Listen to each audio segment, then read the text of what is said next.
Estarán en la mesa los compañeros Francisco Cabello Santamaría y para mí Paco Machuca. Paco, si observáis en el tríptico, es moderador y estará acompañando a nuestro primer ponente durante esta horita y algo que dura la primera ponencia, ¿vale? Vale, ya. Gracias. De acuerdo. Pues nada, yo en nombre del comité organizador y científico del seminario, daros las gracias a todos y a todas por asistir a este segundo seminario y bueno, igualmente dar las gracias a las entidades que nos han apoyado, a la Mancomunidad, a la UMA y a nuestro propio colegio, el COPAO, ¿no? Dar las gracias también a todos los ponentes e integrantes de las mesas y a los que participen en los talleres. También quería dar las gracias a todos mis compañeros y compañeras del comité organizador y sobre todo también a todos los inscritos, que si no, esto no es nadie sin vosotros. Bueno, ahora voy a dar paso a nuestro ponente, Francisco Cabello Santamaría, que es médico, sexólogo, psicólogo especialista en psicología clínica y psiquiatría. Es director del Instituto Andaluz de Sexología y Psicología de Málaga, director del máster en Sexología y Terapia Sexual que se viene celebrando en Sevilla y Madrid desde el año 96 y en Málaga desde el 87. Autor de múltiples publicaciones que no las voy a nombrar porque serían muchas. Premio a la carrera profesional otorgado por el Colegio Oficial de Psicólogos en el 2012. Premio de investigación en el 7º Congreso de Psiquiatría y Salud, presidente de la Academia Internacional de Sexología Médica, de la Liga Internacional para la Promoción de la Salud Sexual, presidente de honor de la Federación Española de Sociedades de Sexología, vicepresidente de la Asociación Española de Intervención en Sexología, entre otras cosas. Y él nos va a hablar sobre la sexualidad.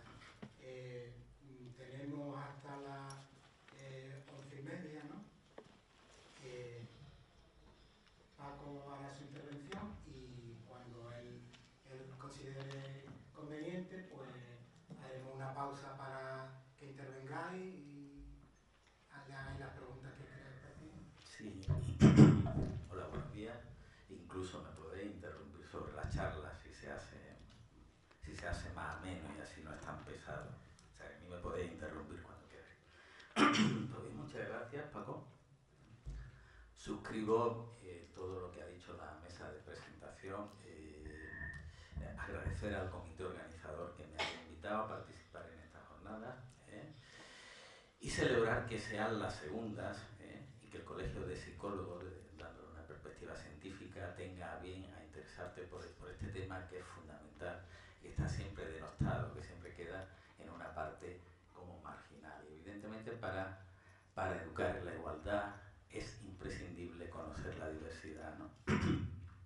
Entonces, insisto, felicitar al Colegio de Psicólogos y a la Mancomunidad por organizar esta jornada y mi especial agradecimiento a la ponente que le tocaba a esta hora por cambiarme el horario. Como algunos de vosotros sabéis, ha habido que cambiar el horario porque ha muerto un académico, León Roberto Guindín, una persona muy importante en el mundo de la sexología científica, miembro de la Academia Internacional de Sexología, y pasado mañana se le celebra un homenaje en Buenos Aires, de donde nació, y en calidad de presidente pues me tocaba estar allí sí o sí, ¿no? Así que muchas gracias a la ponente que me ha cambiado el puesto. Dicho esto, vamos a hablar sobre asexualidad, un fenómeno sumamente interesante, que pudiera parecer nuevo, pero no lo es, y lo que sí es nuevo es la presentación que hace en sociedad. Fijaros que sorprende además, en el único trabajo en United Children por qué se mide la frecuencia sexual, nosotros hemos ido aumentando evolutivamente nuestra frecuencia sexual en el tiempo. O sea, como viene ese trabajo, desde los 70 al 2000, Yo creo que del 2000 al 2017 hemos aumentado mucho más, por lo menos esa es mi percepción.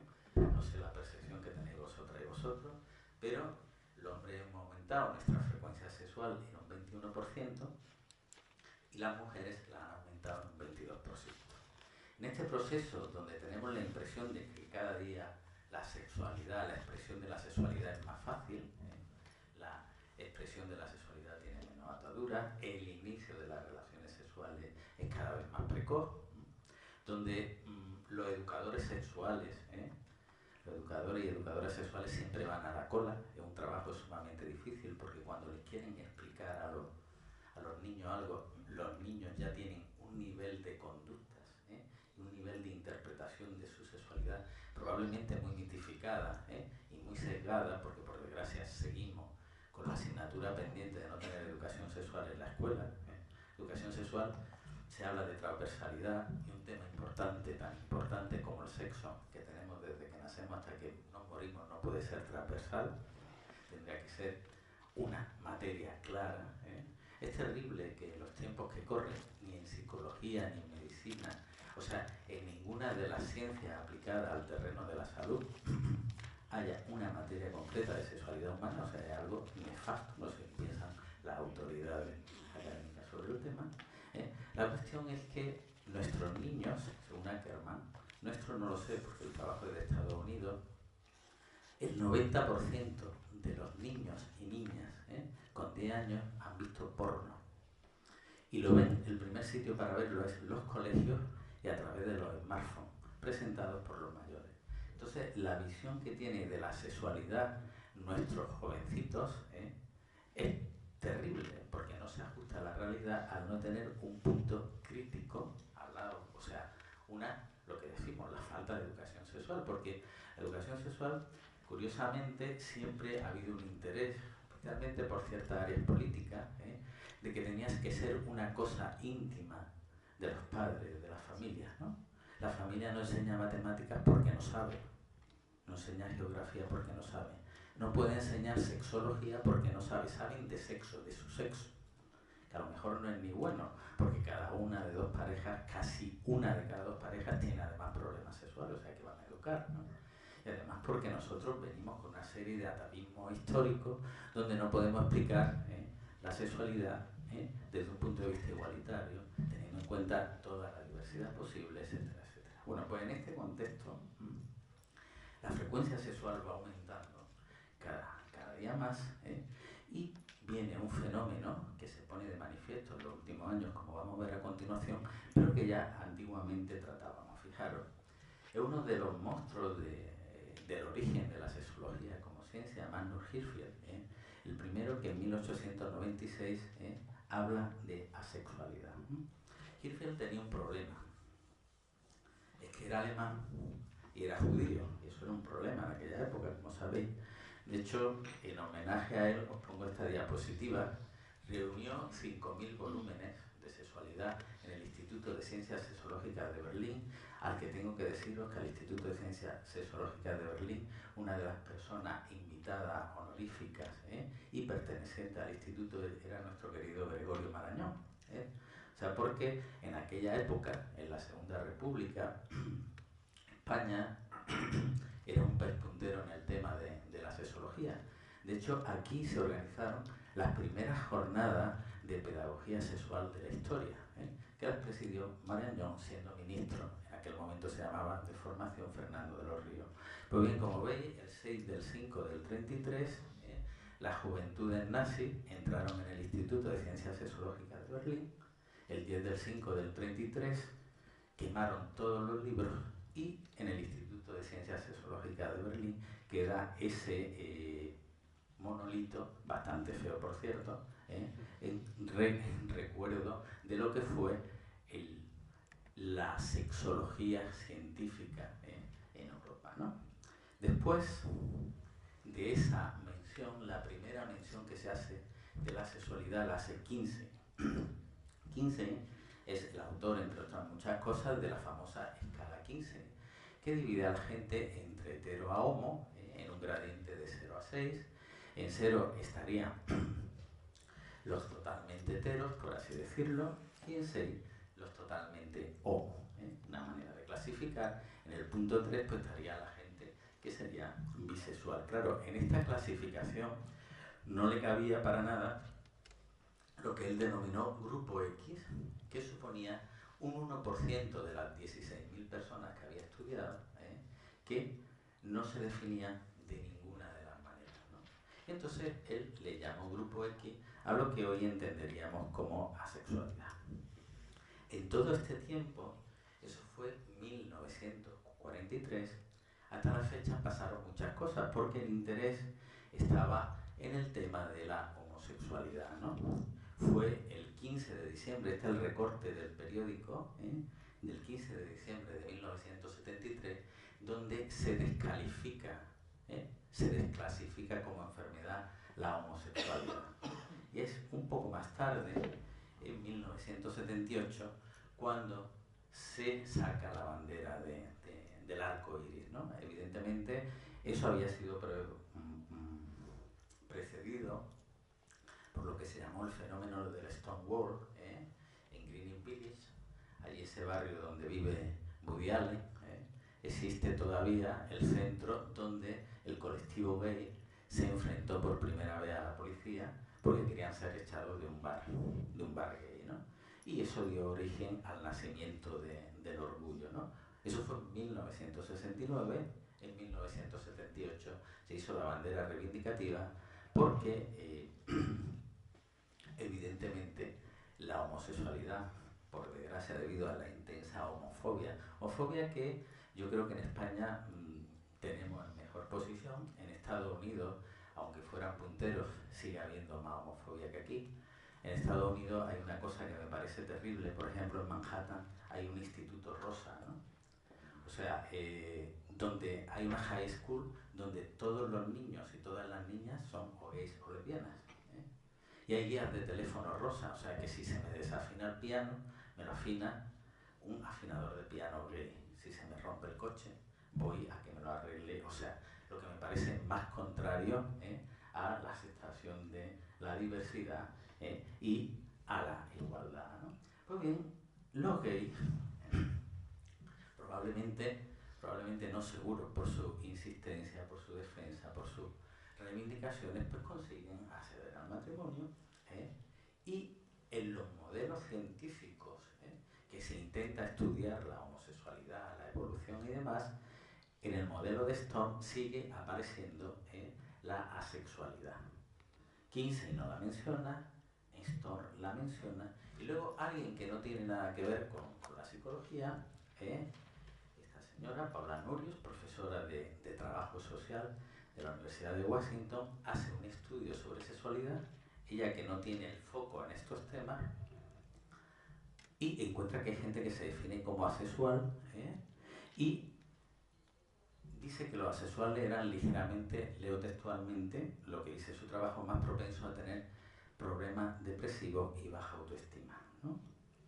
Seguimos en la evolución histórica y aparece la escala de Klein del estudio de la homosexualidad, que es la más aceptada, donde se incluyen todas esas variables y, como veis, la asexualidad ha muerto, o sea, la asexualidad ha desaparecido, o sea, la sexualidad la consideramos en el 1800 y pico, pero se vuelve a renombrar en 1943 y desaparece de los estudios como si los asexuales no existieran.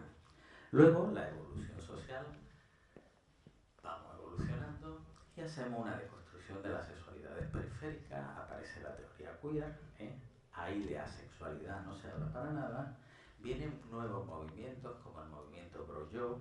Este movimiento nació primero en Canadá, que era el fenómeno de la bicuriosity, del que nació el pansexualismo, que era tener sexo chicos con chicos, chicas con chicas, por cuestión puramente de conductas homoeróticas, ¿no? Por la satisfacción homoerótica, pero sin tener orientación homo, ¿no? Y ahora, pues, recientemente se ha puesto de moda el fenómeno Bro-Yo, que sale de allí, que también nace en Canadá, en Estados Unidos del Este.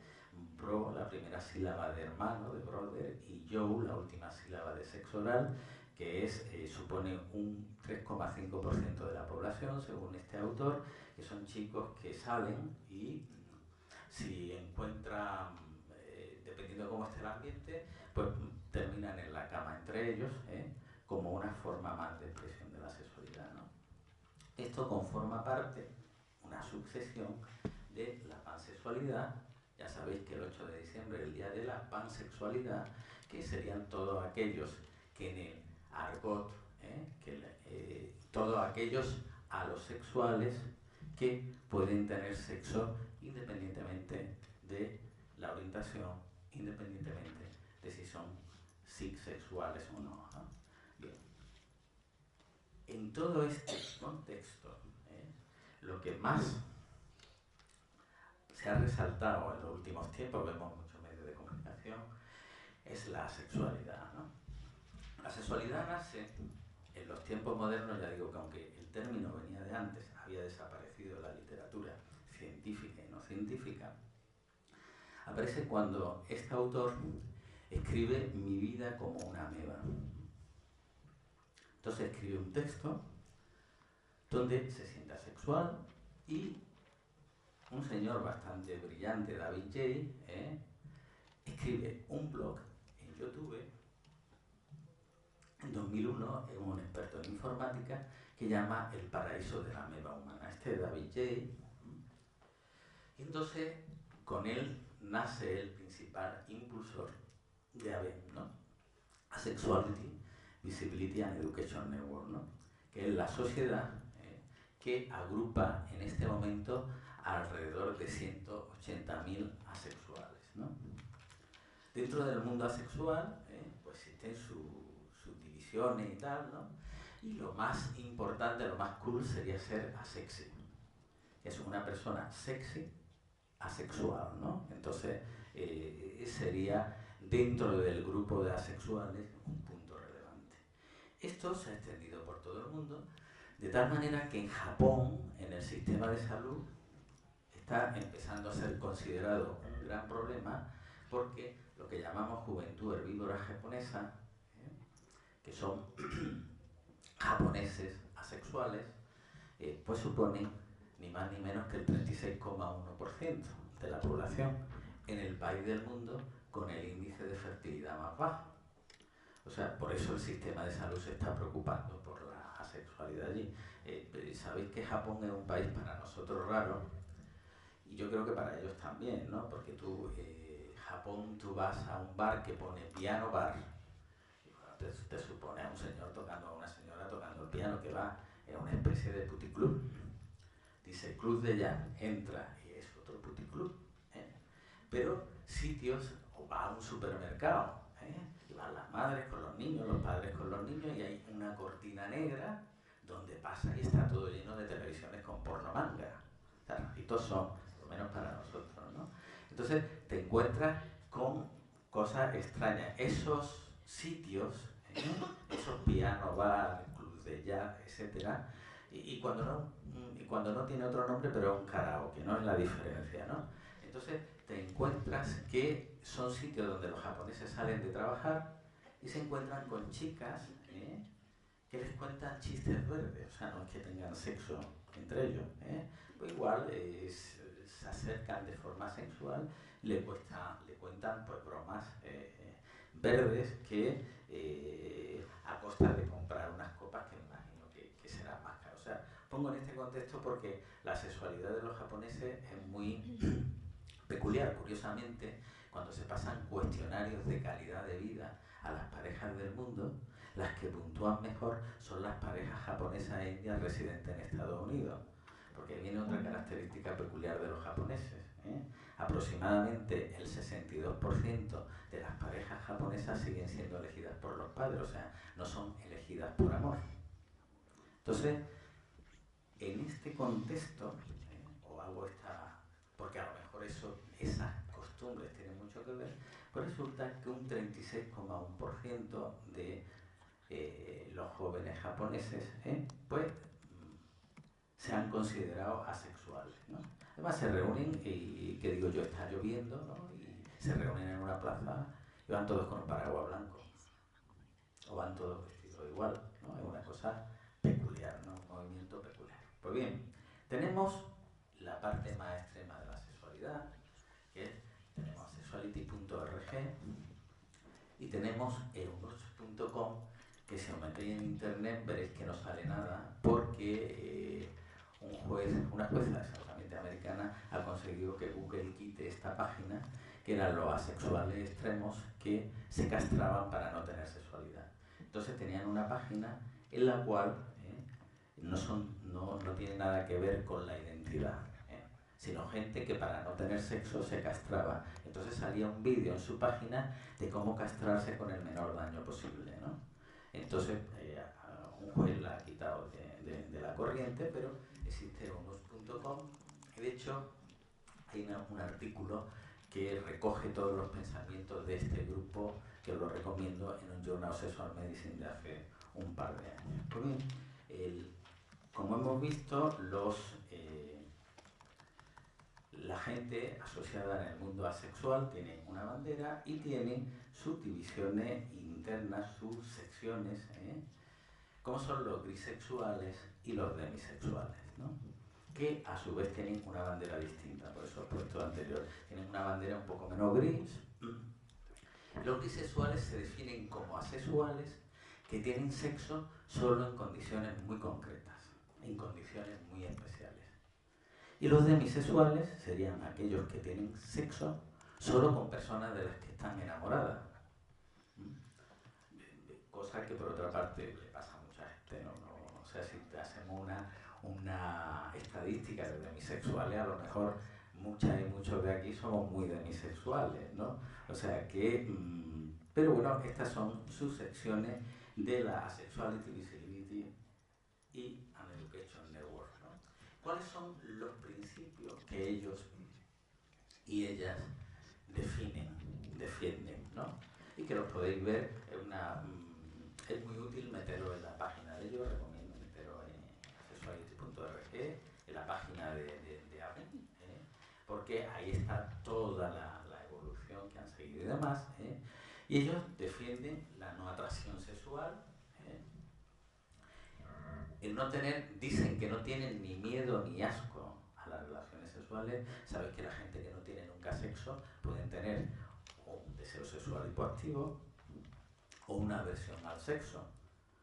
Los hombres y mujeres que tienen aversión al sexo, el sexo les da asco el olor, generan ansiedad ante la idea de tener relaciones sexuales. Los asexuales quieren desmarcarse de esta situación y dicen que no sienten ni asco ni nada, simplemente no les interesa, ¿no? Y se sienten diferentes desde la adolescencia. Mantienen por encima de todo que la sexualidad no es un trastorno sexual, ellos defienden que no padecen ninguna enfermedad, creen y piensan que deben negociar las conductas con los sexuales, esto es, porque ellos quieren tener pareja, no significa que no quieran tener pareja, pero quieren tener, si tienen una pareja que es sexual, pues negociar las conductas, o sea, programarlas por cuestiones de procreación y demás, pero teniendo presente su derecho a no tener relaciones sexuales. Reclaman educación y desestigmación en la escuela, no me sale la palabra, desestigmatización, porque se sienten marcados y marcadas. O sea, ellos viven de una forma opresiva el ser asexuales en una sociedad que es muy prosexual. Entonces, ella y ellos dicen que una parte de sus malas vivencias se debe a que se sienten oprimidos. Ya esto lo podemos discutir al final. Yo no sé cómo está esto en Estados Unidos. Aquí en España, quien no tiene sexo, y además si no lo dice, no tiene ningún problema en general. O sea, tú eres gay, puedes tener problemas a lo mejor en un trabajo, tú eres trans y ni te cuento. Pero si no tienes relaciones sexuales y además no lo cuentas, pues no, aquí en España concretamente no creo que. Lo que pasa es que el autoidentificarse como asexual en un contexto de mucha sexualidad sí que entiendo que les pueda generar algún conflicto. y piensan que es una cualidad genética, ¿no? Tienen un alto nivel de ateísmo porque las primeras asociaciones de asexuales, primeras asociaciones de castos, aquí en Granada tuvimos una asociación potente de castos que se definían como castos, no como asexuales, pues tenían un componente religioso importante, ¿no? Entonces ellos ponen de manifiesto que no, que tienen un alto nivel de ateísmo, y sobre todo una alta distinción entre romanticismo y sexo, ¿no? Os lo pongo directamente tal como aparece en la página de ellos, para que no haya malinterpretaciones. O sea, vienen a decir que si podemos tener sexo sin amor, pues de la misma manera podemos tener amor sin sexo. Lo que pasa que esto, y me voy a parar en este punto que es el más importante de ellos, aquí hay algo que diferenciaría mucho a la sexual, que supone aproximadamente un 1% de la población, del resto de la población. ¿Por qué lo diferenciaría? Precisamente por el amor, ¿no? Fijaros que el amor es una cuestión evolutiva, que viene del amor maternal, según los evolucionistas, o sea, nuestro querido Darwin, que esta es su casa museo, como veis en la foto, está llena de cuadernos.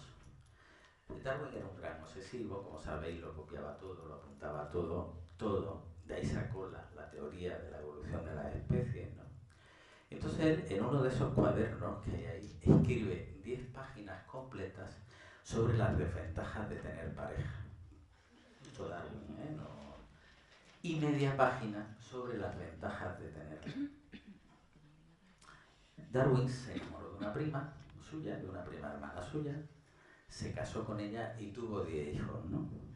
Y entonces él dijo, Darwin hoy tendría pues aproximadamente 209 años, o sea, una etapa sin anticoncepción, eficaz. Entonces Darwin dijo, el amor es un salto evolutivo del humano para seguir con la procreación, ya que el hombre es el único animal que voluntariamente puede decidir no tener hijos. Y añade, salvo que se enamore. O sea, él decía, te enamoras, tienes sexo, como no hay anticonceptivos, pues, y el enamoramiento es un salto de eso, ¿no? Entonces, ¿por qué os pongo aquí a Darwin? Porque desde el punto de vista darwinista, nosotros no podríamos tener amor sin sexo. Y desde el punto de vista neurobiológico, al parecer tampoco. En 1998, Beverly Whipple y Barry Komisaruk, del centro, esto está en Rutgers, donde tuve la suerte de estar en el 97, tienen el centro de investigación sexual probablemente más potente del mundo. Entonces ellos en el 98 apuntaban que deseo y amor es lo mismo neurológicamente. Si nosotros preguntamos aquí a vosotros y a vosotras, ¿pensáis que deseo y amor es lo mismo? Pues me diréis, hombre, no es lo mismo. Pues parece que sí. Ya con los estudios de resonancia magnética funcional, sabemos que, como veis ahí, cuando nosotros vemos una foto de la persona amada, cuando vemos la foto de alguien que deseamos, se nos ilumina prácticamente los mismos núcleos menos uno. No tengo puntero aquí, pero ese rojito de ahí lateral, ese es la ínsula. La ínsula tiene mucho que ver con la percepción del dolor. O sea, para darle una traducción poética a esto neurológico, podríamos decir que la diferencia entre el deseo y amor es que el amor duele. O sea, podemos decir que esa es la diferencia, pero tú obviamente no te enamoras de nadie que no deseas, por lo menos neurológicamente hablando, y vemos que es totalmente distinto el amor maternal del amor romántico. O sea, el predominio prefrontal del amor romántico, no lo puedo señalar aquí, es inmensamente superior, ¿no? O sea, viene a decir que nosotros hemos evolucionado de manera que yo me enamoro de alguien que deseo y activo unos circuitos de recompensa que os quiero explicar para que veamos posibles diferencias entre asexuales y lo que llamamos ahora alosexuales, ¿no? Los alosexuales tendrían una diferencia importante con los asexuales en el sistema amor, no solo en el sistema sexo, porque cuando nosotros nos enamoramos significa que se activa nuestro sistema de recompensa. Esto es un poco latoso, pero lo tengo que explicar para que entendamos la idea que os quiero transmitir. Nosotros nos enamoramos de las personas y deseamos las personas gracias a nuestra memoria a largo plazo. Una persona sin memoria no se puede enamorar, curiosamente, neurológicamente hablando. O sea, yo tengo la voz de mi madre, la voz de mi padre, las caricias de mis seres queridos, los olores de las primeras personas con las que me he relacionado, la forma de mirar, los tengo acumulados en mi memoria a largo plazo. Y si yo llego aquí y veo a alguien que me elicita un olor que no recuerdo, porque los humanos tenemos muy poca memoria olfativa conceptual, o sea, yo huelo a alguien, lo huelo a él, distingo que tiene los éxitos, ¿no? Porque me gustan mucho los perfumes, pero si ahora yo cierro los ojos y quiero emular el olor, no tengo capacidad para hacerlo, muy poca, y yo muy poca. Las mujeres entre 200 a 2000 veces más que los hombres. Hay una diferencia de género ahí clara, ¿no? Entonces yo huelo a alguien o veo a alguien, y entonces se me activa mi circuito de recompensa, empiezo a segregar dopamina, entonces esa persona curiosamente me atrae y no sé por qué. Luego ya hablo con esta persona, ya entran a formar parte de mi sistema afectivo, mi sistema cognitivo, etcétera, etcétera, y venimos a completar el asunto. Pero lo primero que me llamó la atención fue quizás su forma de mirar. ¿Sabes que hay gente que, pese a ser de una estética casi televisiva, de tener una buena verborrea, una educación y una posición social envidiable, casi nunca tienen habilidades de seducción?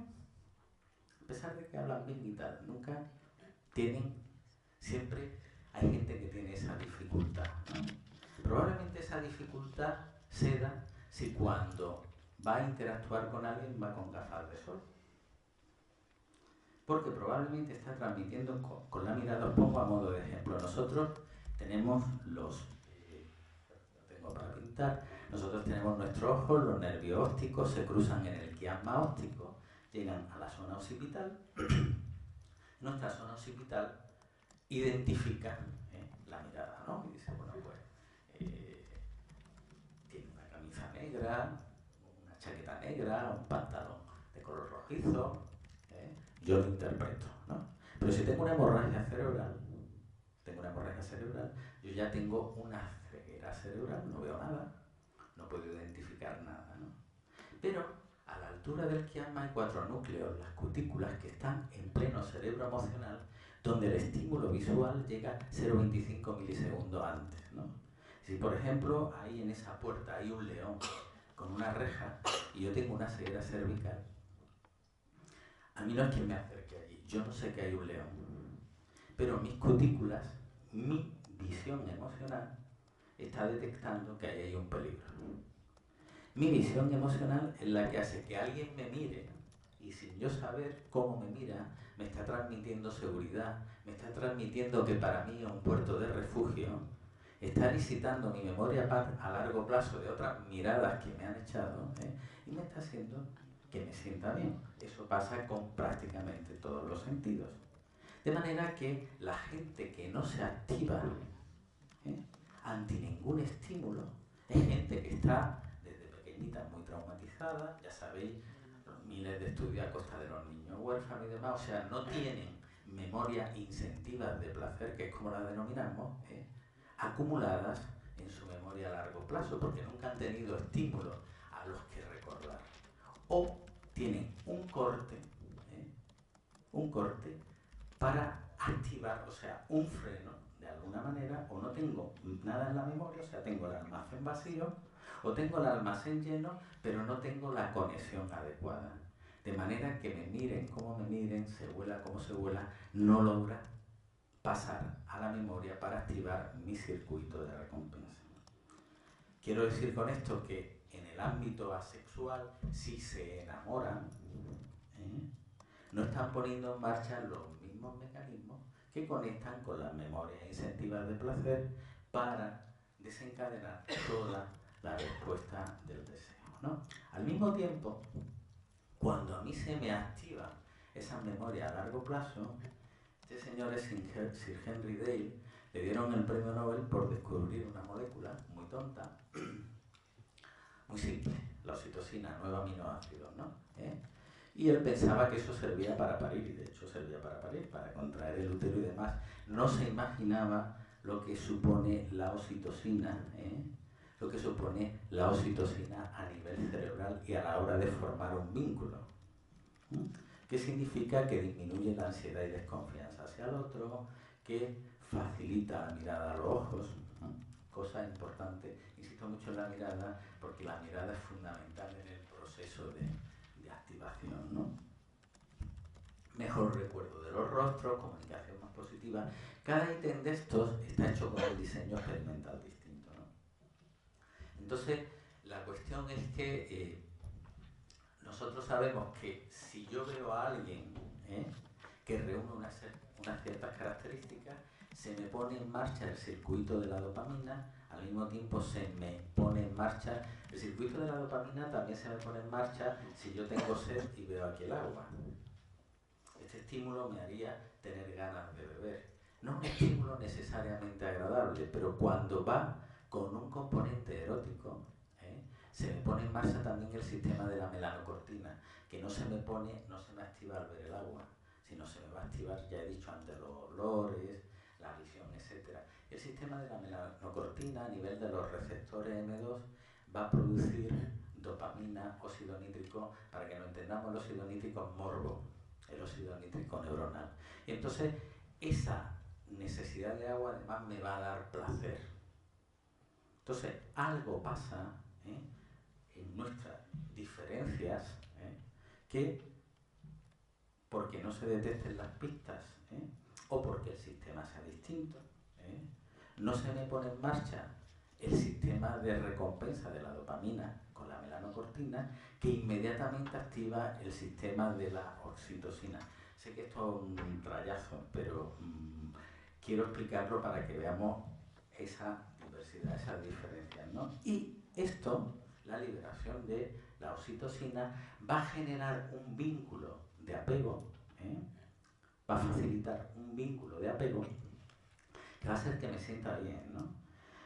Esto está tan demostrado que por Amazon os podéis comprar esto por el precio módico de $25, o esto, que es oxitocina spray de oxitocina para inhalar. Yo creo que esto es una pamplina, ¿no? Pero no obstante, basado en los estudios que hay, porque esto tiene una pequeña concentración y no se va a inhalar. A ver, todo esto forma una parte de un todo, no es categórico, ¿no? La cuestión es que cuando nosotros se nos activa el sistema de la oxitocina, por desgracia es así, se nos activa, este fue Vicente de Viñó, también le dieron el premio Nobel, también por una molécula sumamente simple. La vasopresina, que son 9 aminoácidos también, que son los mismos que los de la oxitocina, pero con 3 aminoácidos cambiados de lugar. O sea, fijaros qué cosa más simple. Este hombre pensaba, y era cierto, que esa hormona, también llamada antidiurética, que se produce en la neurohipófisis, servía para que la gente no se bebiera a los charcos. Los niños que nacen con una diabetes insípida, que se llama, o sea, que nacen sin esta hormona, ven un charco y se lo beben porque tienen sed permanentemente, porque todo el líquido que toman lo eliminan. Esto sirve para frenar al riñón y que no elimine líquido, pero sirve para generar efecto de custodia. O sea, yo veo a alguien y es fundamental en el vínculo de apego. Yo veo a alguien que me gusta, segrego oxitocina, le tengo cariñito, pero el problema es que segrego vasopresina y digo, es mía. O sea, la vasopresina, que es muy responsable del efecto de custodia, es uno de los grandes males de nuestra sociedad porque es lo que marca la territorialidad.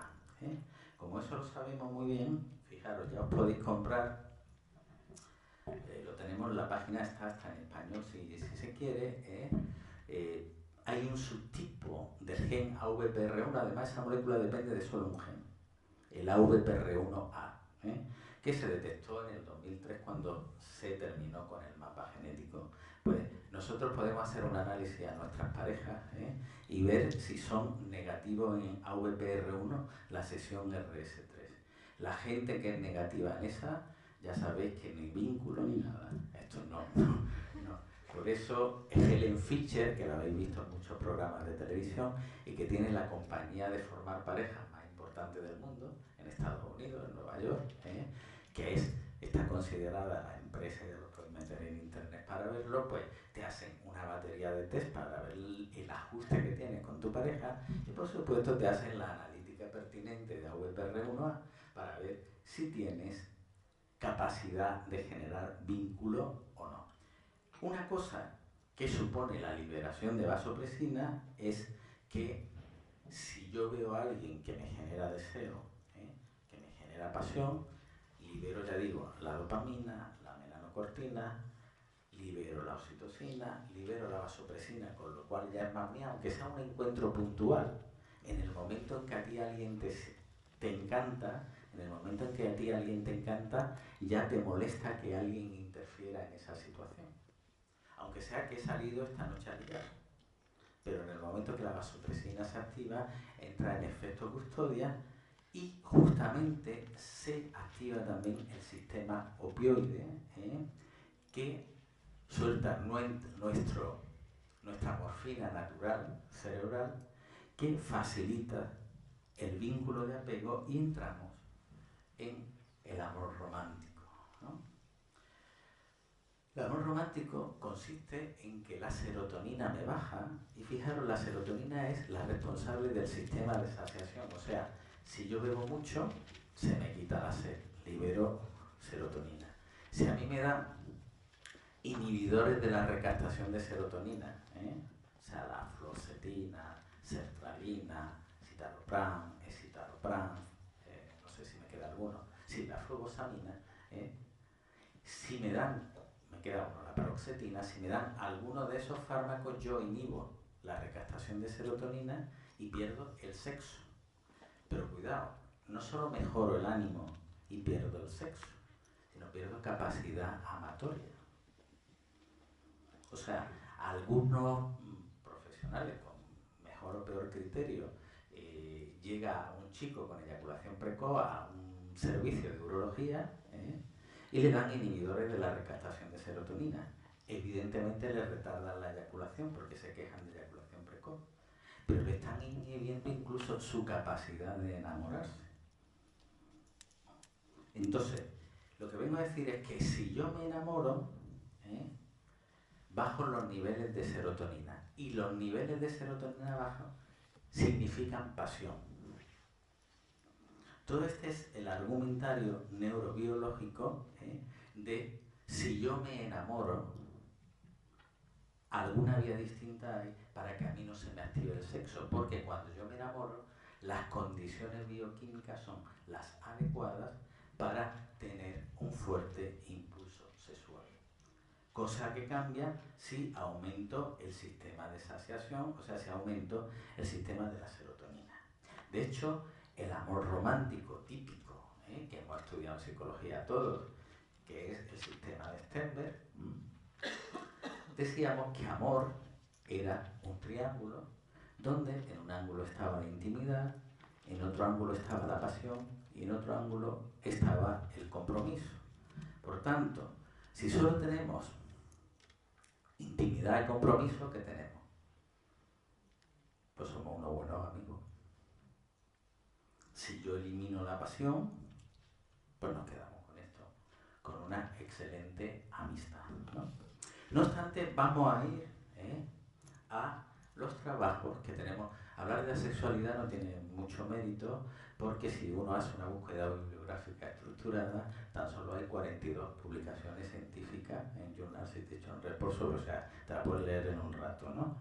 Porque Al principio la gente de la VEN se dejó estudiar por Vogler y por Lori-Broto, pero a partir de los resultados de los estudios de Lori-Broto, AVEN ya no ha colaborado más en ninguna investigación, ¿no? Os doy el dato. Pues bien, ¿qué es lo más importante de las variables autoidentificación como asexual, conducta sexual y atracción? ¿Qué es lo más importante? La variable más importante es la atracción. O sea, el asexual, según los estudios, ya estamos hablando no de lo que dice AVEN, sino lo que estudian los técnicos, ¿no? Lo más importante en un asexual es que no siente atracción. Aparte, se autoidentifica como asexual y aparte no tiene conductas sexuales. Pero lo más importante es la atracción. Los asexuales se califican en la entrevista, en este trabajo, uno de los autores que me ha estudiado el tema, Vogler, se clasifican de románticos, que esto es lo que a mí más os decía que había una diferencia, puesto que los alosexuales, cuando son románticos, es cuando más desean. Las que no seáis asexuales aquí, perdonadme vosotros que me dirija a ellas, pero son mayoría, las que no sois asexuales aquí, cuando más deseo tenéis es cuando estáis enamoradas, o me equivoco, porque es un proceso de activación del sistema de recompensa. Suponen alrededor del 1% de la población, ¿no? Dentro de los asexuales hay gente que está agrupada en ese nivel, pero un 20% no se definen como tales. Ahí estarían los demisexuales y los bisexuales. Comienzan más tarde y no recuerdan bien sus comienzos sexuales. O sea, los que tienen sexo han empezado más tarde que los alosexuales, más tarde que los que no son asexuales. Ya sabéis que cuando digo alosexual es no asexual, ¿no? Entonces comienzan más tarde que los asexuales y no recuerdan bien sus comienzos. Es una característica peculiar de las asexuales que ¿has tenido relaciones sexuales? Sí. ¿Con quién? Con un amigo. ¿A qué edad? A los 24 años. ¿Y cómo fue? Si pudieras escribirlo como en una novela, sabrías cómo ibas vestida o vestido, dónde fue la situación. No lo recuerdo de una forma confusa, ¿no? Entonces, esta es una de las características. Y un 73% nunca han tenido relaciones sexuales. Comparando con la gente que tiene un trabajo muy interesante que compara la asexualidad con grupos de personas que tienen, o sea, las características demográficas, junto con gente que tiene deseo sexual hipoactivo, clínicamente diagnosticado, con deseo sexual hipoactivo subclínico, con un grupo control de alosexuales, ¿no? O hago la diferenciación. Deseo sexual hipoactivo clínico sería gente que no tiene deseo y tiene distrés, o sea, se angustia por no tener deseo. Deseo sexual hipoactivo no clínico sería gente que tiene poquísimo deseo, con una frecuencia muy baja, pero no le preocupa. Y el grupo control, pues gente que en los cuestionarios puntuaba bien a nivel de deseo. Bueno, pues tenemos aquí una serie de características. La primera es que el número de solteros y solteras, el número de gente sin pareja, pues no está deferido al estatus civil, ¿no? El número de parejas es mucho menor en los asexuales, ¿no?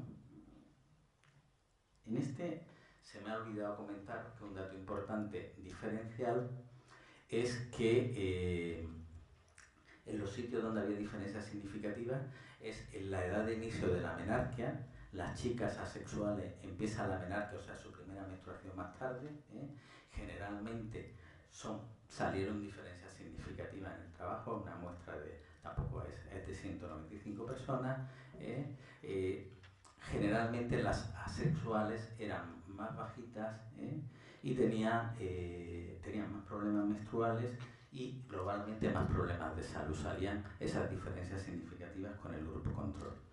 Comparando asexualidad con deseo sexual hipoactivo, se veía que la gente con asexualidad tenía menos pareja que la gente con deseo sexual hipoactivo, menos pareja que el grupo control.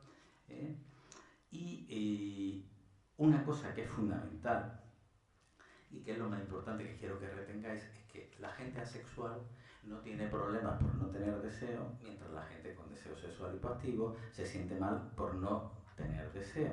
Y otro punto diferencial es que en la escala de identificación asexual, una escala que está con un alfa de compra importante, o sea, una escala muy fiable para diferenciar asexual de no asexual, cuestionario donde si puntúas más de 40 eres asexual, claramente, sin la menor duda, ¿no?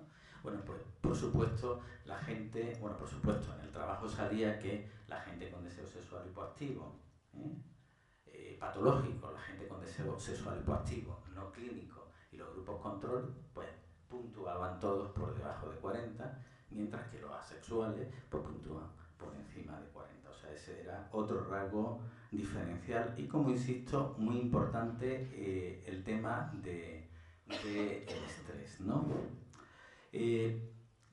Igual pasa con el número de hijos. Evidentemente, los asexuales, al no tener pareja, pues es normal que tengan menos número de hijos. Una cosa que vuelvo a destacar, aunque parezca pesado, es que los asexuales se autoidentifican como tales, los que tienen falta de deseo o no, y el S10, que es un cuestionario de distrés, o sea, de angustia ante las relaciones sexuales, pues también aparecían diferencias significativas. O sea que la diferencia fundamental entre el bajo deseo y la sexualidad es que el del bajo deseo le gustaría tener deseo, y dato interesante, cuando el asexual tiene deseo es cuando genera angustia. O sea, si alguien que se autoidentifica como asexual le viene el deseo, entonces se estresa. Este sería un rasgo sumamente diferencial, ¿no? Pues bien, se han hecho una serie de trabajos que este es bastante interesante, el de Broto, el último que hizo ella con Aben. Un tercio de edad media de 30 años nunca ha tenido sexo.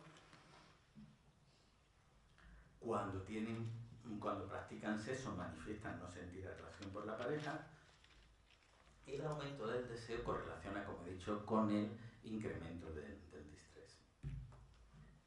Respecto a la fantasía, no tengo que decir, se ha olvidado el puntero, pero vamos, se ve claramente, es muy simple, los asexuales tienen mucho menos fantasías que los asexuales, ¿no?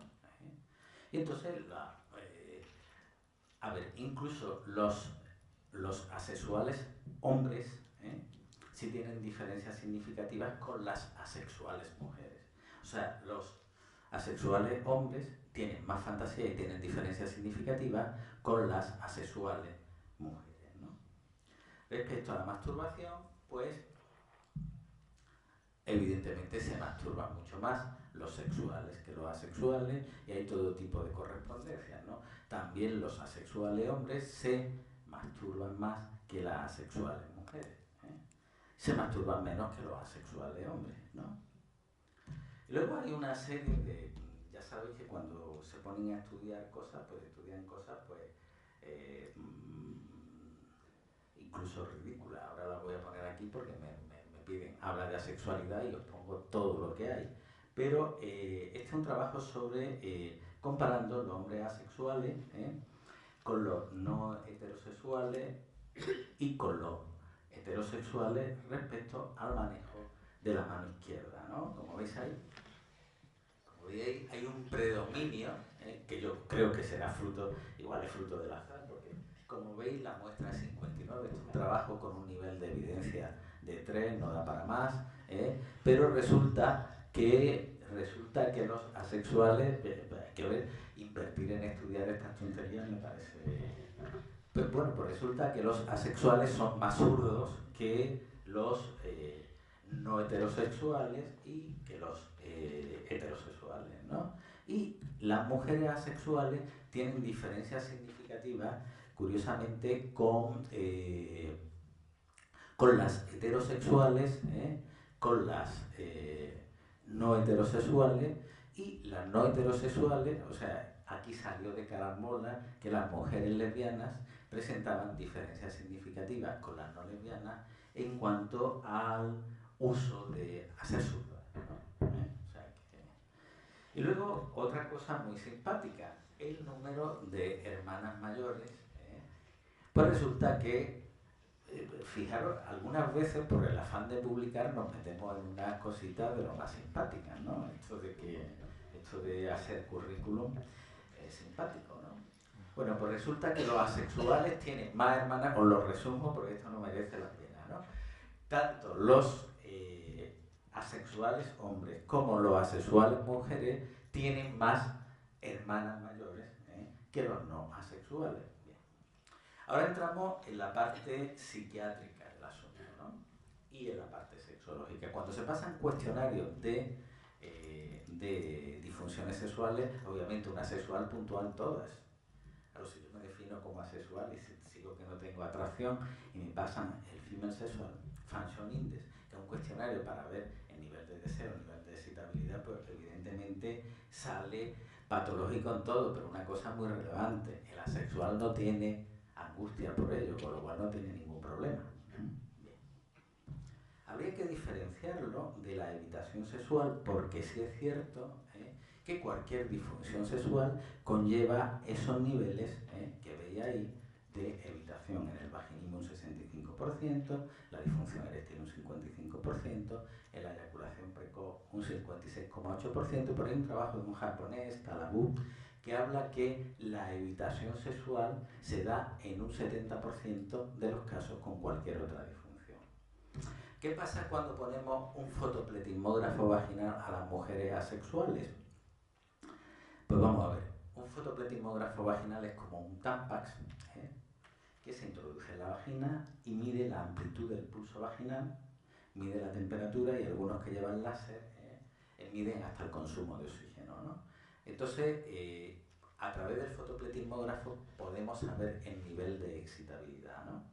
Entonces, hasta la primera raya se ponen mujeres, se pone el grupo control, como veis ahí, y VPA es la amplitud del pulso vaginal y se ve como ante un estímulo neutro pues la vagina está igual, pero a medida que se pasa a un estímulo erótico, o sea, está viendo una película de osos polares, por ejemplo, entonces el estímulo entre mujeres asexuales y mujeres sexuales pues no varía, pero ahora se entra en una escena erótica, vemos cómo aumenta la gráfica, o sea, aumenta la amplitud del pulso vaginal en las mujeres que están viendo el estímulo erótico que no son asexuales, mientras las mujeres asexuales siguen en un estado casi plano, sin presentar diferencias significativas a cuando estaban viendo los osos polares. ¿Se entiende, no? Bien. Y ahora, en este trabajo, que está hecho en el 2009, pues con respecto al grupo control, pasando el inventario multifásico de personalidad de Minnesota, se veían que las personas asexuales puntuaban más en trastornos depresivos, en trastornos por estrés postraumático, en introversión social y baja autoestima, mayor ansiedad y obsesividad, ¿no? En este de Broto, un 20,6% habían sido diagnosticados de un trastorno psiquiátrico, ¿no? Como veis, la P es pequeñita, pero la hay. Un 2,8 de depresión severa, un 3,5 de depresión moderada y un 18,3 depresión leve. Estos datos no están nada distantes, están estudiando asexuales. Si nos pasan el cuestionario aquí, más o menos lo mismo, damos el mismo resultado, no nos vayamos a confundir. Lo que pasa es que esto está enfocado, en este caso, a asexuales, ¿no? Pasando al cuestionario de alexitimia, los alexitímicos son la dificultad en identificar las sensaciones corporales, entre otras cosas, ¿no? En la dificultad en describir sensaciones. Y eso es lo que mide el Toronto Alexithymia Scale, ¿no? Bueno, pues un 12,2% del grupo estudiado por Broto, que es el grupo de Aben, podían ser considerados claramente alexitímicos y un 22,3% estarían en una situación intermedia. Hoy día, esto de la alexitimia está muy de moda en el terreno de la sexología, ¿no? Porque como con los últimos avances neurobiológicos sabemos que mucha gente, los problemas le vienen de no detectar las pistas externas, pues entonces últimamente tenemos de moda el uso de alexitimia sexual, ¿no? O sea, no detectar las sensaciones externas, por lo cual no te activas, ¿no? Pues bien, en esa situación, ya digo, un 12,2% estarían en esa situación y un 22,3% en una situación intermedia. Pasando este cuestionario, es más frecuente con respecto al grupo control la retirada social por disconfort en las relaciones personales, un 75% puntuaba alto en ira o resentimiento y un 52% tenía pensamientos suicidas, ¿no? En este otro trabajo, del 2007, un poco más antiguo, pero fijaros, este trabajo no vale para nada, estudié a 15 personas, o sea, tampoco podemos... Y entonces estarían con personalidad, reunían criterios de personalidad esquizoide, 7 de los 15 y un 17 presentaron criterios compatibles con el espectro autista. Insisto, tener la referencia de que la muestra era de 15 personas, ¿no? En definitiva, esto es un resumen de todos los estudios que hay de asexualidad. Entonces, lo que yo traslado a vosotros es que estas son las hipótesis que se han barajado por los autores que han estudiado la sexualidad. ¿Es un trastorno psiquiátrico o psicológico? ¿Es un deseo sexual hipoactivo extremo? ¿Es una orientación sexual? ¿Es una parafilia? ¿Es un autochorisexualismo? Os pongo en antecedentes para quienes no estéis en el campo. Autochorisexualismo es una forma de excitarse con imágenes o fantasías donde el sexo es ajeno a la persona. O sea, con lo cual se correspondería un poco con la idea de la sexualidad según Vogler. Vogler es uno de los padres del estudio de la sexualidad, ¿no? Y al mismo tiempo uno de los que estudian este tipo de parafilia. Bueno, pues yo, antes de entrar en debate, y ya veo que no me habéis interrumpido, pues sigo y termino para que entremos en debate, os digo lo que yo pienso. Con los trabajos que tenemos no hay ningún dato categórico y con las muestras que se han hecho para pensar que la sexualidad es un problema psiquiátrico o psicológico. O sea, no hay ningún dato que nos pueda conducir a eso. Si nos fijamos en las cifras de los trabajos que he puesto, ya digo, si pasamos los cuestionarios aquí, daríamos la misma cifra aproximadamente. Extremo deseo sexual hipoactivo, desde mi punto de vista tampoco, porque quien tiene un deseo sexual hipoactivo quiere tener deseo. El asexual no quiere tener deseo. El que tiene un deseo sexual hipoactivo sufre por no tener deseo. El asexual sufre cuando tiene deseo. Luego no tiene nada que ver. Orientación sexual. Esto es lo que define Aben. Lo que defiende Aben. Con lo cual, si ellos lo defienden, me parece muy bien. Desde mi punto de vista, no es una orientación sexual. Orientación sexual es aquello que te pone, por hablar en términos de calle. O sea, si a mí me ponen los señores, soy de orientación homo. Si me ponen las señoras, soy de orientación hetero. Si me ponen los señores y las señoras, soy de orientación bi. Y si me ponen fundamentalmente esas botas, pues soy de orientación parafílica. Pero, si no me pone nada, habría que definirlo de otra manera, porque no tengo orientación. Orientación es aquello que me elicita una respuesta. Y lo de la parafilia, pues tampoco. Fijaros, esto, autochorisexuales hay aquí probablemente ninguno, porque la estadística es muy baja, pero hay una característica fundamental de los parafílicos, que es difícil de entender cuando no se trata con ellos, pero por seguir a nuestro querido Marqués de Sade, en la filosofía de Sade es que el distinto sexual es alguien que está por encima de la media. Él decía, el libertinaje no está a la altura del pueblo, él era marqués. Entonces, también el primer ateo de la historia tiene su valor, ¿no? A ver, ¿dónde os quiero llevar? Que el parafílico se siente contento con su parafilia. De hecho, los parafílicos solo acuden a consulta por instancia de un juez o porque los lleva a la familia. El parafílico está contento con su parafilia, es más, no entienden por qué los demás no sienten lo mismo que él, o sea, no tiene ninguna preocupación.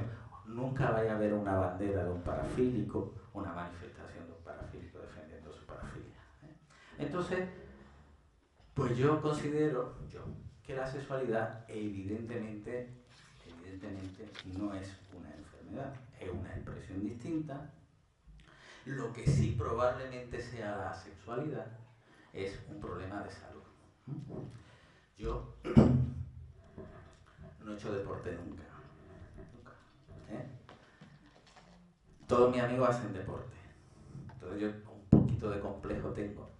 Y me dice, Paco, debería de hacer deporte, vas a morir joven. ¿Verdad? Todos sabemos que yo debería de hacer deporte, porque es que es bueno. Pero a mí el deporte no me gusta. Entonces estoy en mi derecho de no hacer deporte, sé que voy a morir joven. Pero un problema de salud, ¿no? Pues creo yo que pasa con la sexualidad, ¿no? Que es una forma más, que por supuesto no es una enfermedad, pero que sí es un problema de salud como el no hacer deporte. ¿Por qué digo que es un problema de salud? Porque sabemos, y os pongo los trabajos tal cual para que no parezca que yo me lo invento, como veis ahí, el riesgo de disfunción eréctil es mayor a medida que menos frecuencia sexual tengo. Pero es que este trabajo establece la longevidad como unos 16 años menos en la gente que no tiene sexo. Este estudio hecho con sacerdotes demuestra que los sacerdotes, imagino que los criterios de exclusión pusieron a aquellos que no tenían relaciones con niños, de 10.026 sacerdotes estudiados, la esperanza de vida media, y siempre se ha dicho que vive mejor que un cura, debe ser mentira, porque la esperanza de vida media era 9 años menor, ¿no? Sabemos que las relaciones sexuales disminuyen la ansiedad, la frustración, mejoran la calidad del sueño, aumentan la fantasía, pero fijaros que la longevidad coronaria depende de la frecuencia sexual. O sea, la probabilidad que te dé un infarto es inversamente proporcional a la frecuencia sexual. Y además, como demuestra este trabajo, la masturbación es muy buena, pero el sexo en pareja va mejor. Aquella pintada que había, vosotros sois muy jóvenes, pero en mis tiempos, en el bar de al lado de la catedral, había una pintada en el váter que todos conocíamos que decía meneársela está bien, pero follando conoce gente, ¿no? Pues eso era una pintada del bar catedral, ¿no? Bueno, pues en este trabajo se expone a la gente al estrés y se le pide la atención. Y se ve que si se masturban antes, la presión arterial no necesariamente baja, pero si tienen una relación con otra pareja, sí que la tensión arterial sube menos. Fijaros este trabajo serio, ¿no? Con una muestra de 5.552 hombres y mujeres de 16 a 97 años. La infrecuencia sexual se asocia con estilos de vida poco saludables. Fijaros este trabajo con una muestra de 22.654. Las personas que tienen menos sexo tienen más frecuencia de cáncer, de cirugía mayor, mala visión y pérdida de audición, peor salud mental y demencia, etcétera, etcétera. Y se ha dicho siempre, bueno, lo importante del sexo no es la cantidad, es la calidad. La evidencia científica es tozuda, es la frecuencia. Fijaros, a mayor frecuencia la odds ratio correlaciona, o sea, a mayor frecuencia sexual, menos problemas de salud. En el caso de la próstata es súper claro, o sea, nosotros tenemos 1.449 casos de cáncer prostático cada año, y la frecuencia va en relación al número inverso de eyaculaciones, o sea, mientras menos frecuencia sexual, más probabilidad de cáncer de próstata. Y luego resulta que la gente que tiene buen sexo, generalmente es más saludable porque pertenece al menos a 2 clubes sociales, camina 1 o 2 veces por semana, participa en actividades. Ya sabéis que para la OMS, la Organización Mundial de la Salud, el primer signo de salud mental por encima de los 50 años es la sociabilidad. Bueno, pues me hizo gracia cuando vi este artículo, y es que la gente con más sexo no fuma, pero sí bebe. Me llamó la atención, ¿no? Que era poco muy saludable. La gente con más sexo tiene menos medicamento y más bienestar psicológico. Igual pasa con el estado de ánimo. La gente que más sexo tiene cae menos en depresión. Se ha ido.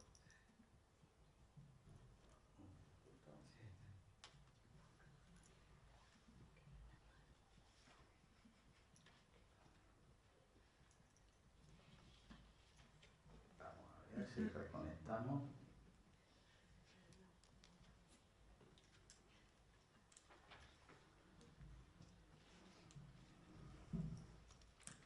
Bueno, decíamos que la sexualidad correlaciona inversamente con la depresión. La sexualidad, la gente que tiene más sexualidad tiene mejor salud mental, y nosotros podríamos decir, al igual que yo no hago deporte y sé que me voy a morir más pronto, pues decir, bueno, es que yo soy asexual y a mí el sexo no me interesa, estoy en mi derecho, que por supuesto lo estoy, de no tener relaciones sexuales. Hay una cosa simpática que está por demostrar, porque está demostrado en ratones y no en humanos. Y ya sabéis que tenemos muchas cosas en común con los ratones, con la rata, algunos más que otros, pero lo que parece claro es que la neurogeneración está muy relacionada con la frecuencia sexual, especialmente en el giro dentado, que tiene mucho que ver con nuestra capacidad cognitiva. O sea que nosotros neurológicamente probablemente nos iría mejor a mayor frecuencia sexual. En definitiva, desde mi punto de vista, que no vale más que de ningún otro, la sexualidad, por supuesto, es sumamente respetable. No hay criterios para definir a la sexual como una enfermedad, sería un craso error meternos en ese tema, porque la evidencia científica así lo dice, no hay datos para decir que la sexual es un enfermo, pero probablemente constituye un problema sanitario lo mismo que el no hacer deporte, ¿no? Y demuestra un botón. Jeanne Calment, la mujer más longeva del mundo, no es japonesa. Le sigue una japonesa que murió a los 119, pero ella, Jeanne Calment, murió con 122 años, y es conocida por sus habilidades sexuales, entre otras cosas. En fin, muchas gracias. Yo aquí termino mi exposición y espero poder discutir con todas vosotras y todos vosotros. Muchas gracias.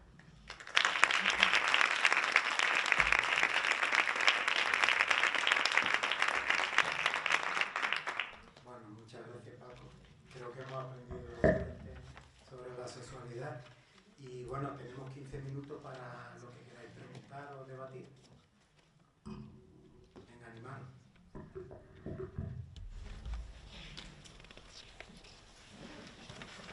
Creo que es un tema bonito, ¿no? Y hombre, es un tema apasionante. Apasionante, además, como tú dices, un tema de salud, aunque no sea patológico. No, está claro, es un tema apasionante, porque además también nos hace ver cómo los movimientos sociales, o sea, cómo a partir de lo que habíamos visto en el 1800 y pico, y que vivía mucha gente, sale a la luz, incluso ya tenemos 180.000 socios, a costa de un blog. O sea, como los medios son fundamentales. Y en España, no sé cómo has comentado, cómo... En España está el tema... Movimiento, Sí. Este año yo voy todos los años, siempre que puedo, pero prácticamente todos los años, además me hago coincidir una clase que tengo en el máster de Sociología de Madrid con el Día del Orgullo, con la celebración del orgullo, y este año por primera vez los asexuales se han metido en el Día del Orgullo. Entonces ellos estaban allí con su bandera y su historia. Yo pienso que estaban, en mi opinión también, que no opinión como otra cualquiera, yo creo que no pintaban nada allí. Aunque ellos se consideran como una secta. Porque es que se consideran como una orientación, pero en Chueca, a las 3 de la mañana, en la plaza de Chueca, aquello era una explosión, dirías, de libertaria, en el sentido de que estaba todo el mundo liado con todo el mundo y ellos estaban en la maquinilla con su bandera, porque claro, todo el mundo estaba teniendo sexo allí. O sea, y yo creo que es que deben de buscar otro ámbito, porque no lo podemos considerar desde mi punto de vista una orientación. Si nos atenemos a la definición de orientación, ellos serían una no orientación.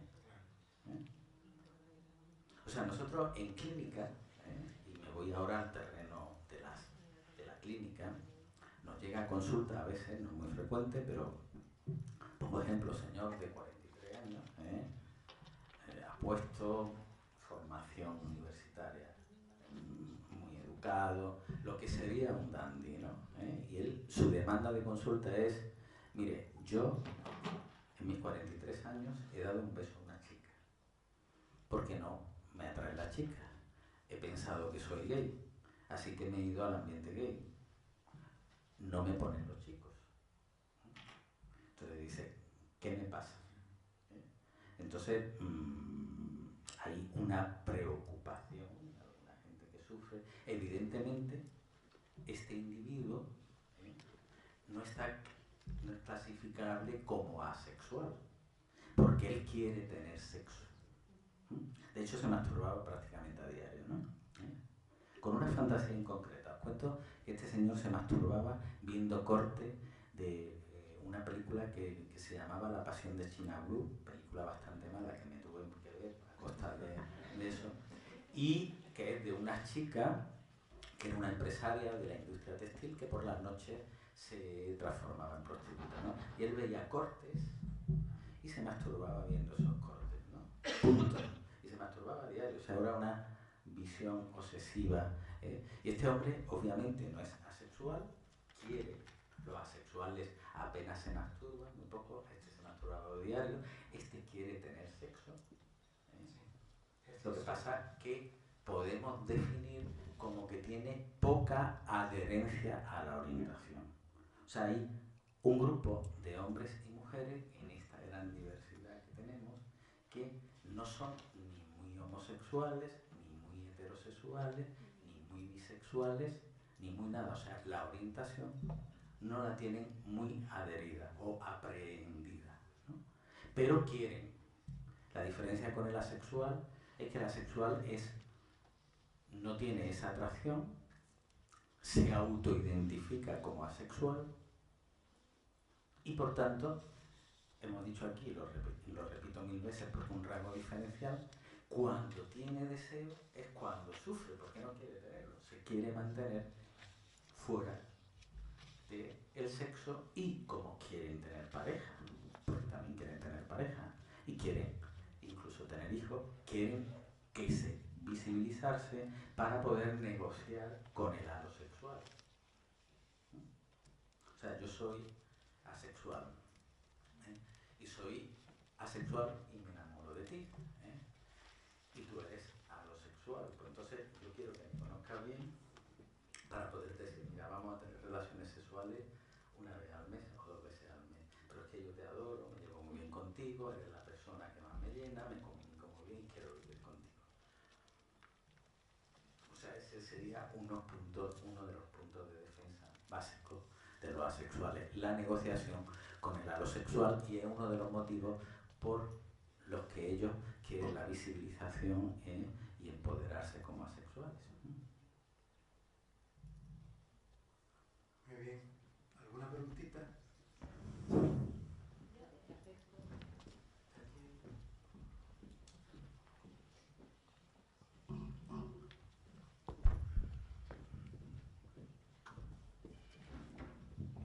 Bueno, muchas gracias. Me ha parecido muy interesante la conferencia, la ponencia, y la verdad es que he descubierto muchas cosas que desconocía.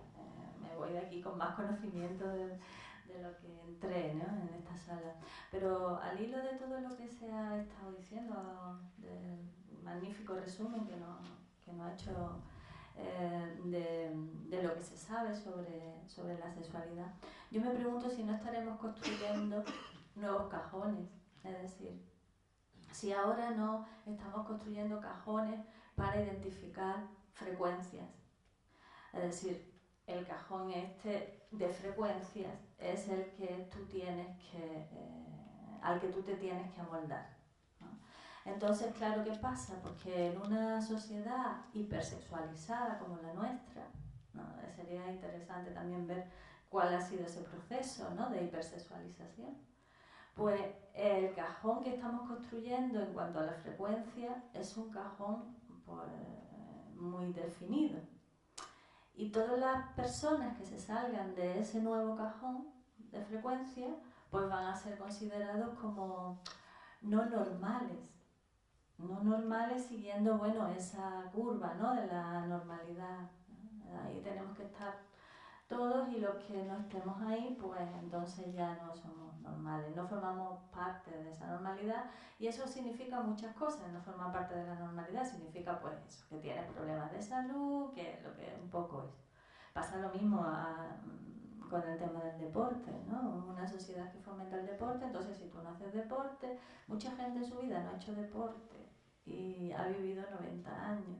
Quiero decir con esto, no estaremos de alguna manera reflejando, bueno, valores que efectivamente existen en nuestra sociedad, pero estamos construyendo cajones, nuevos cajones que pueden ser nuevas formas de encorsetar a la gente.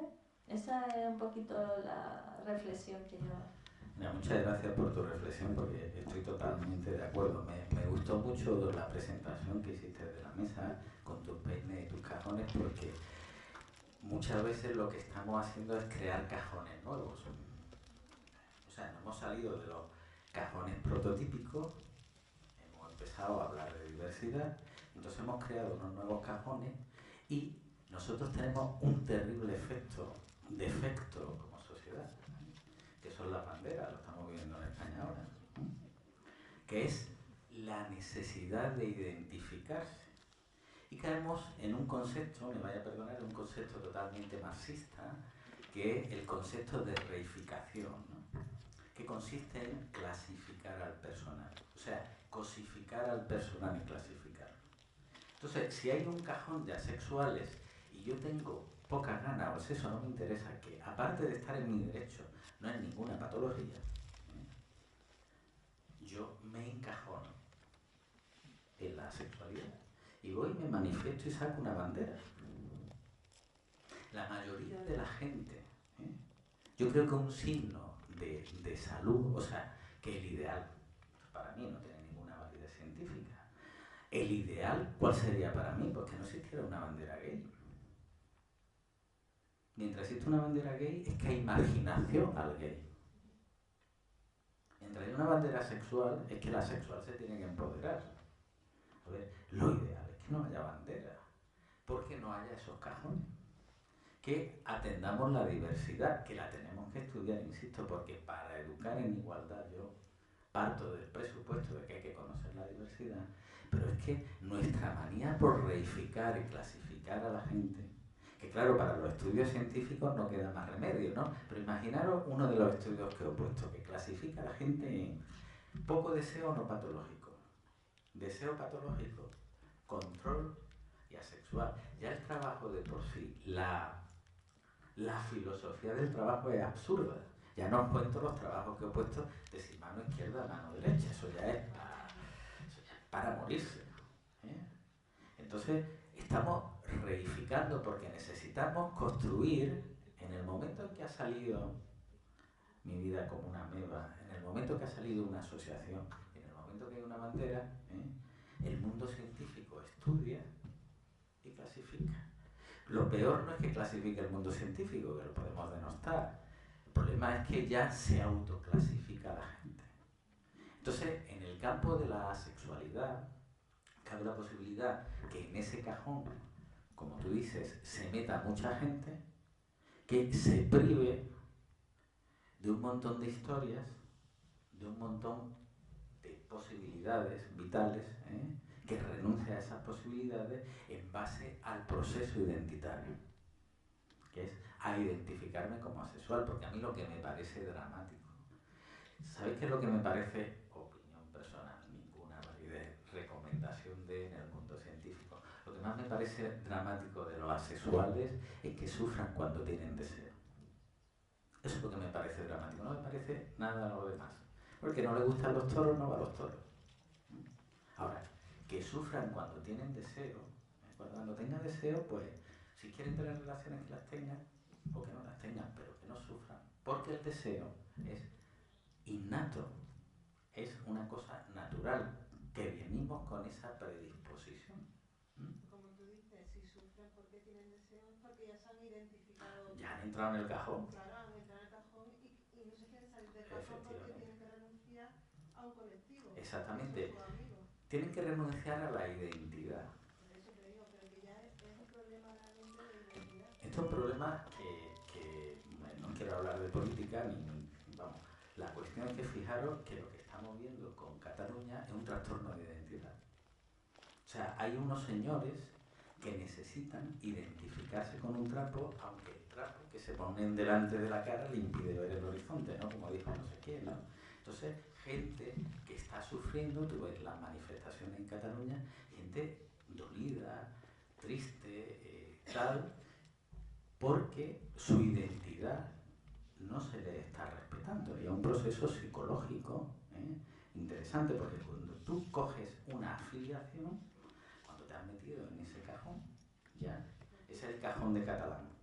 Está el cajón de asexual, el cajón de demisexual, el cajón de bisexual, cuando realmente, insisto, lo que no tendríamos que tener cajones, sino un gran cajón donde hubiera una interacción que evitara estos sufrimientos. Por eso, muchas veces, con buen criterio, creo yo que algún tipo de asociaciones pueden generar más malestar que bienestar, ¿no?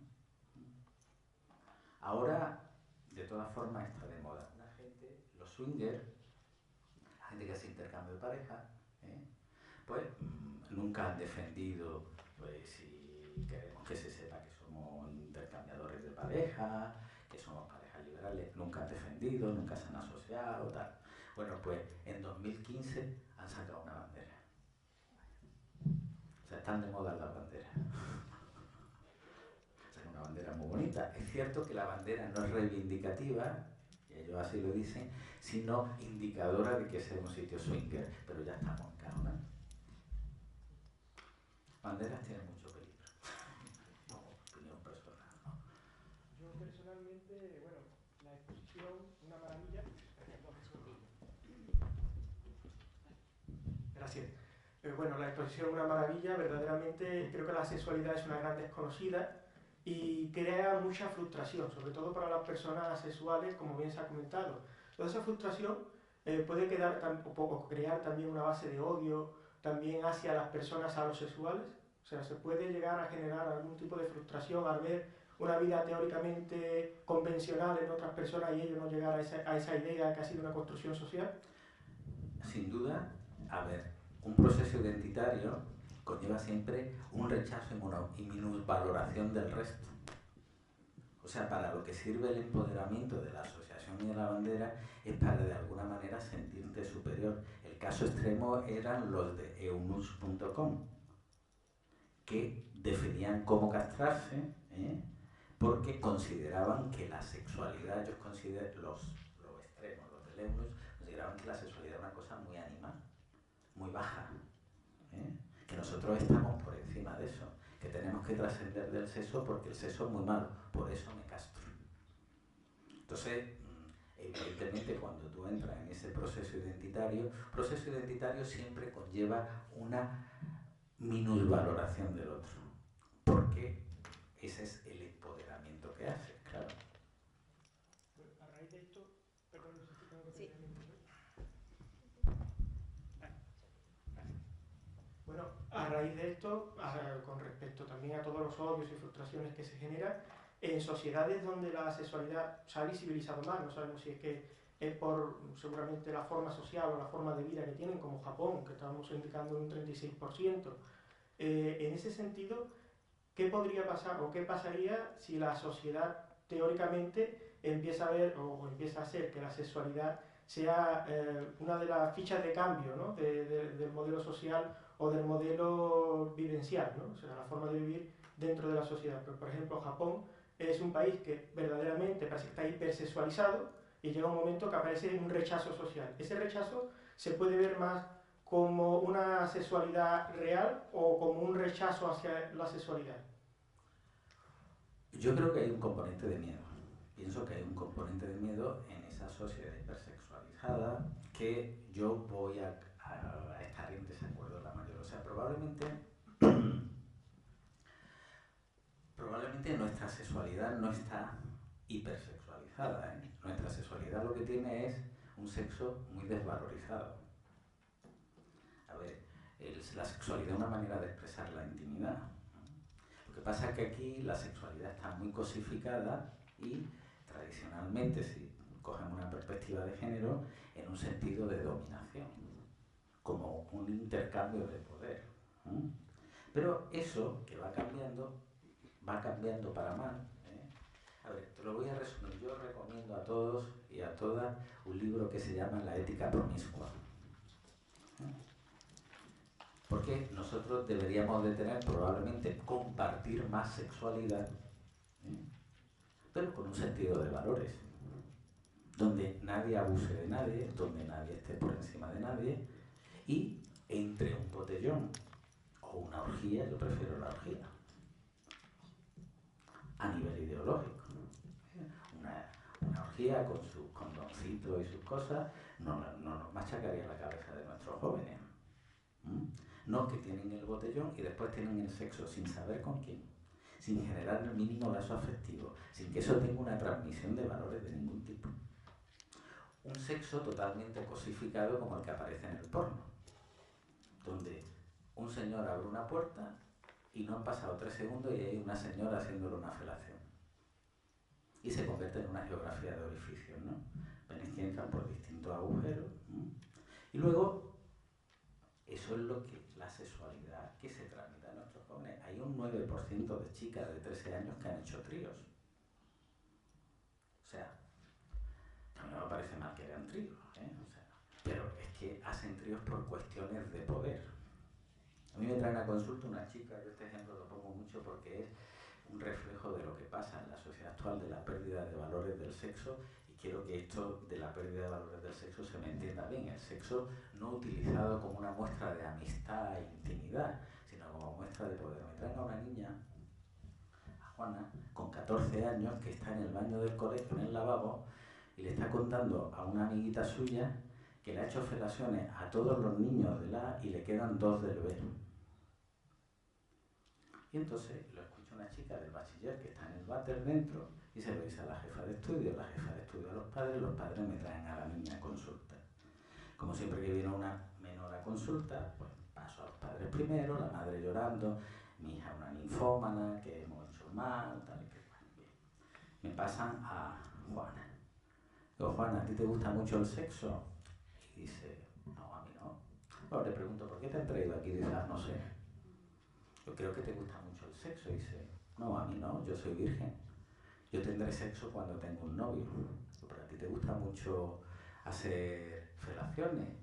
Dice, ¿hacer el qué? Digo, ¿que te gusta mucho hacer mamada? Dice, no.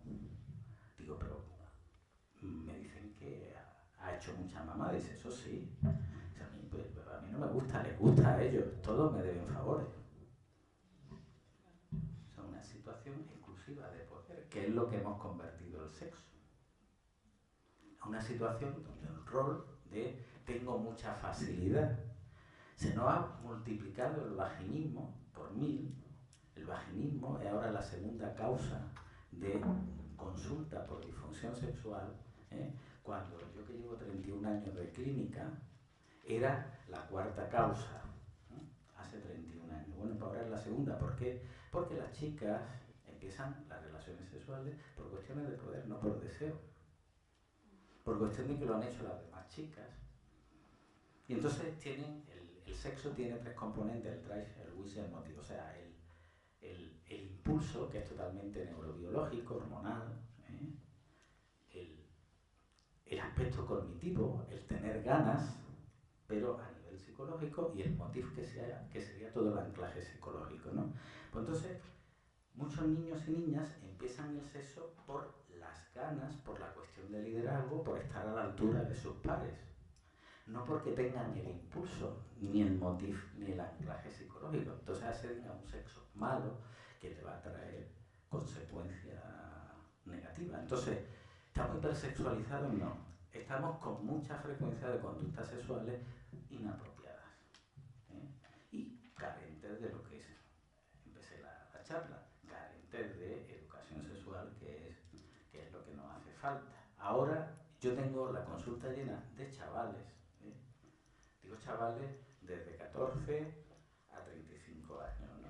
Que vienen con los padres a consulta, o por disfunción eréctil, generalmente por disfunción eréctil o por eyaculación precoz, porque tienen una relación sexual con una chica después de meterse un par de litronas, fallan y la chica, todo el grupo, dice: Luisito folla fatal y además la tiene pequeña. El chaval no levanta cabeza y viene con los padres porque los padres ven que el chaval está muerto y por supuesto no se atreve a nada. ¿Eso es intersexualidad? Eso es un desastre. O sea, un desastre al punto de que cuando más información tenemos, estamos teniendo más problemas sexuales que nunca. Yo creo que hemos perdido unos años, estos años nosotros ya he dicho que fuimos un país puntero en la Segunda República en términos de sexología. Hemos perdido unos años preciosos para introducir la educación sexual en la escuela y tener criterios y hacer análisis del porno. Nosotros tenemos que poner, en la escuela tienen que poner películas pornográficas y decir: mira, que esto es mentira, que es que a mí me llegan gente con 30 años a consulta y me dicen: mire usted, yo es que en cuanto eyaculo se me viene abajo. ¿Qué espera? Pero gente muy formada, ten en cuenta que no, gente que tiene su carrera. Pero claro, ve a un señor con 22 centímetros, que eyacula medio litro, que le eyacula en la cara a la chica y tú dices: verás que la va a ahogar. Y está, la ahoga. Y que son de 3 a 6 mililitros de semen lo que tiene un joven, no más. No, esa cascada. Y luego termina de eyacular y el tío está lo mismo de duro que cuando empezó. Esa es la educación sexual, visual, la mejor de todas. Bueno, pues estamos, fijaros, tantos años ya llevamos unos años de democracia y tal, pero nada, la educación ahí sigue estando en el mismo punto que estaba.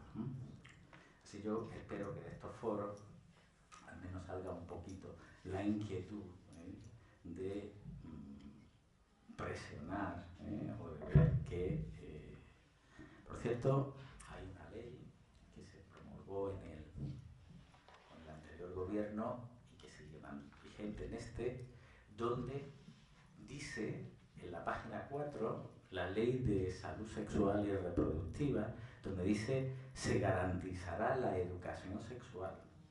Pero lo dice en futuro.